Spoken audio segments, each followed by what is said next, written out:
Hello everyone. आपका फिर से स्वागत है आपकी अपनी channel banking and finance updates में।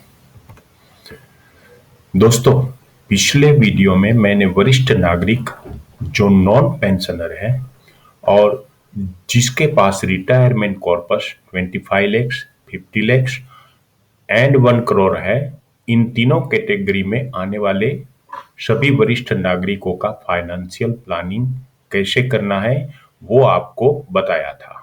अगर आपने मेरा ये वीडियो नहीं देखा है तो नीचे डिस्क्रिप्शन बॉक्स में उस वीडियो की लिंक दे दी है, कृपया उसे जरूर देखें। आज इस वीडियो में मैं वरिष्ठ नागरिक जो पेंशन भोगी है और जिसका रिटायरमेंट कॉर्पस 25 लाख है, 50 लाख है और 1 करोड़ है, तो उन सभी तीनों कैटेगरी में आने वाले पेंशन भोगियों का अपना रिटायरमेंट फंड्स कहाँ निवेश करना चाहिए जो सुरक्षित हो, तरल हो, सरल हो, कर कुशल हो तथा इन्फ्लेशन को भी बीट कर सके और बेहतर बेहतर रिटर्न दे सके। साथ में एस्टेट प्लानिंग क्या है, कौन कौन से ऐसे इन्वेस्टमेंट स्कैम हैं जिससे हमें बचना चाहिए, उन सभी बातों की जानकारी मैं आपको इस वीडियो में देने वाला हूं। तो आपसे रिक्वेस्ट है कि आप ये वीडियो अंत तक जरूर देखें।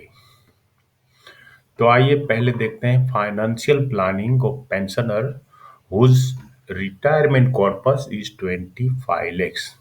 तो यहाँ he is advised to invest 80% of his retirement corpus in safe investment like senior citizen saving scheme or Pradhan Mantri Vay Vandana Yojana, so that he can get monthly cash flow of rupees 12,400 at the rate 7.40 per annum. From this interest amount of rupees 12,400, he is advised to start systematic investment plan of rupees 4,000 in multi-cap fund, 4,000 SIP in large cap fund for 5 years.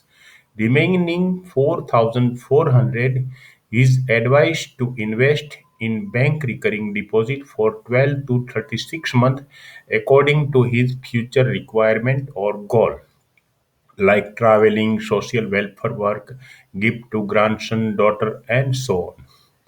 Also, he is advised to invest 20% of his corpus in bank FD as emergency or liquidity related needs. अभी देखते हैं financial planning of pensioner whose retirement corpus is 50 lakhs। तो he is advised to invest 60% of his retirement corpus, means 30 lakhs, in balance advantage fund for 10 years and start STP systematic transfer plan at the rate 7% per annum। वो 17,500 होगा, तो वो 17,500 systematic transfer plan के जरिए 3 fund में SIP करे, जिसमें large cap fund 4,000, multi cap fund 5,000 and mid cap fund 5,000 for 5 years to 7 years according to his future requirement. All this will help him to generate very good return, that is more than bank FD, and that too with less liability of tax. Remaining rupees 3,500 he may start bank recurring deposit for 2 to 3 years period according to his goal or emergency requirement. He is also advised to invest 5 to 7 lakhs in bank FD for 5 years, which can generate 5.5% annual interest for emergency and liquidity related needs. He is also advised to invest 15 lakhs in safe investment like senior citizen saving scheme or Pradhan Mantri Vay Vandana Yojana. Now, third category, financial planning of pensioner whose retirement corpus is 1 crore।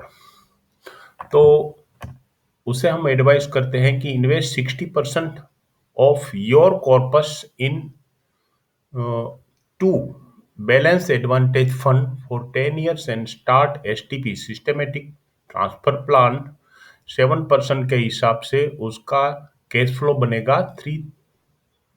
35,000 every month.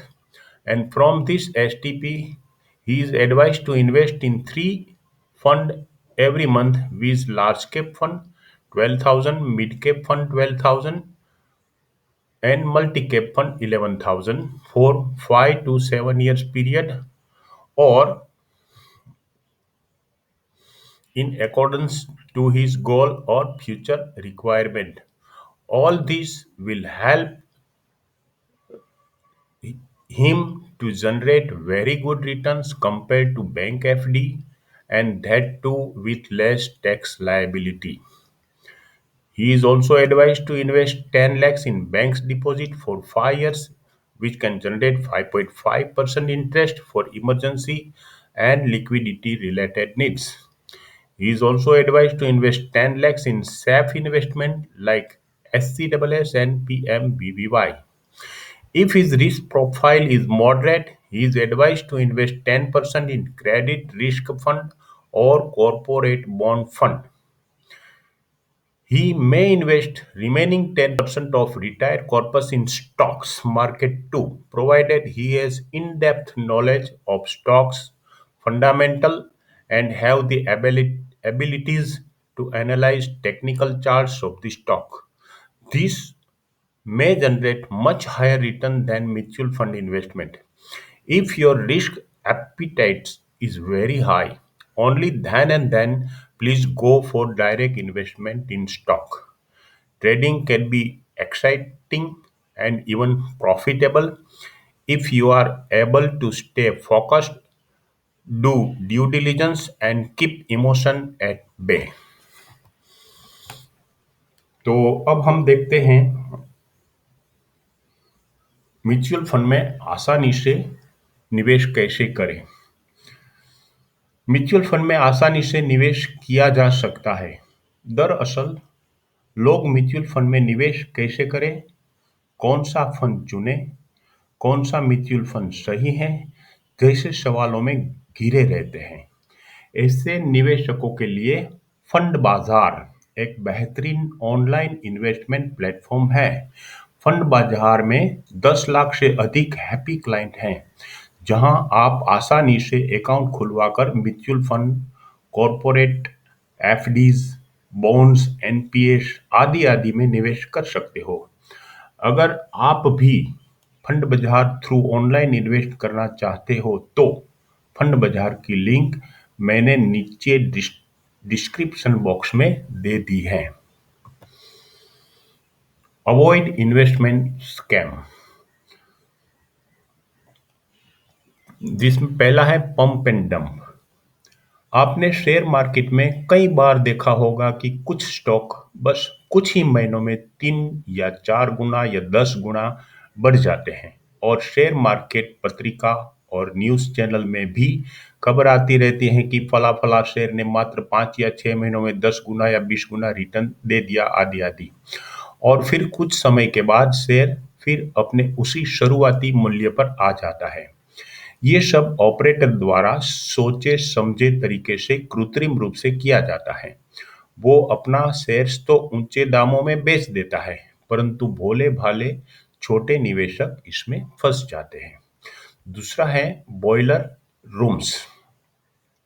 ये एक ऐसा scam है जहां निवेशकों को phone, SMS, email आता रहता है कि फला फला प्राइवेट कंपनी का आईपीओ आ रहा है, जो बहुत जल्द एनएसई या बीएसई स्टॉक एक्सचेंज में लिस्ट होगा, और जब वो लिस्ट कंपनी होगी तो कंपनी के शेयर के भाव डबल या 3 गुने हो जाएंगे। नेक्स्ट है Ponzi and pyramid scheme. Ponzi scheme, pyramid scheme, multi level marketing या नेटवर्क मार्केटिंग के नाम सभी एक जैसे हैं, लेकिन यह एक तरह से सुनियोजित कॉर्पोरेट ठगी का मॉडल है। इसमें पहले लोगों को पैसा लगाने का लुभावना ऑफर दिया जाता है। शुरुआती समय में उन्हें कुछ ब्याज या बोनस का भुगतान भी किया जाता है। उसके बाद उन्हें एजेंट बनकर कमीशन की मोटी कमाई का लालच भी दिया जाता है। नए निवेशकों की राशि से पुरानों को कुछ समय तक भुगतान किया जाता है, लेकिन पुराने निवेशकों को भुगतान का बोझ बढ़ते ही सारी राशि लेकर ये सब भाग जाते हैं। दोस्तों, स्टेट प्लानिंग। स्टेट प्लानिंग मतलब एस्टेट योजना। भविष्य में अपनी इच्छा के अनुसार किसी की संपत्ति को वितरित करने के लिए एक व्यवस्थित योजना है। इसका अर्थ है विभिन्न संपत्ति नियोजन उपकरणों का उपयोग करके अपनी इच्छा के अनुसार परिसंपत्तियों का वितरण। संपत्ति की योजना केवल धन वितरित करने के बारे में नहीं है। संपत्ति योजना बनाने का कारण उन लोगों के लिए भी है जिन्हें आप अपनी मृत्यु के बाद पीछे छोड़ देंगे। हम अपने परिवार या निकट और प्रिय लोगों को अपनी संपत्ति या संपत्ति पर लड़ना झगड़ना नहीं देखना चाहते हैं। एस्टेट प्लानिंग एक पीढ़ी से दूसरी पीढ़ी तक संपत्ति के सुचारू हस्तांतरण की अनुमति मिलती है। तो आपसे रिक्वेस्ट है कि आप अपनी वसीयत यानी कि विल जरूर कर ले। अगर कुछ इंपॉर्टेंट मैटर हैं तो पावर ऑफ एटर्नी भी नियुक्त कर सकते हो, जो आपके द्वारा वो फैसला ले सकते हैं। Nomination.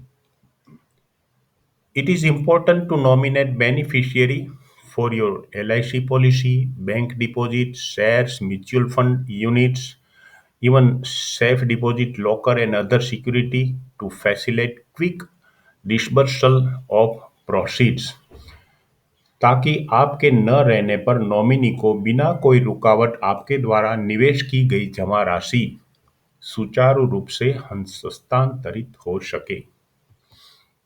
Y health insurance. Retirement की योजना बनाते समय स्वास्थ्य संबंधी इमरजेंसी में सुरक्षित रहना न भूलें। सीनियर सिटीजन के लिए कॉम्प्रिहेंसिव हेल्थ इंश्योरेंस प्लान आपको अप्रत्याशित मेडिकल खर्चों से सुरक्षित रहने में मदद करता है और इमरजेंसी के समय आपको आत्मनिर्भर बनाता है। Thank you for watching my channel. अगर आपको मेरा ये वीडियो पसंद आया है तो आप लाइक कीजिए, इस चैनल को सब्सक्राइब कीजिए और बेल आइकन को भी अनेबल कीजिए ताकि मेरे अगले वीडियो की जानकारी सबसे पहले मिले। अगर आपका कोई सुझाव है या कोई प्रश्न है तो कमेंट्स बॉक्स में जरूर दीजिए। अगेन थैंक यू, शुक्रिया, जय हिंद, जय भारत।